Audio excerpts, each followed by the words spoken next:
Kumusta mga kaibigan, maligayang pagdating sa aking channel. Ang Ozgay Girl ay ang nangungunang papel sa Azerbaijan M44. Si Ozgay Girl, na maraming mga tagahanga sa buong mundo na may mga proyekto, ay gagampanan ang nangungunang papel sa 44 na pelikula na tinatawag na Baku Media Center.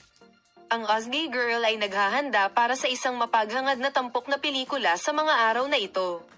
Ang matagumpay na manlalaro ay nagligtas ng 5 mga lungsod ng hukbo ng Azerbaijani at 286 na mga nayon mula sa trabaho at gagampanan ang nangungunang papel sa 44 na film. Ang Ismail Safarali ay uupo sa upuan ng direktor. Tanging ang Ozgay Girl mula sa Turkey ay binubuo ng Azerbaijan Turks. Si Ozgay Girl, na nagpunta sa Azerbaijan sa mga darating na araw para sa paggawa ng pelikula, ay magbibigay ng papel ng Dr. Zeynep sa pelikula.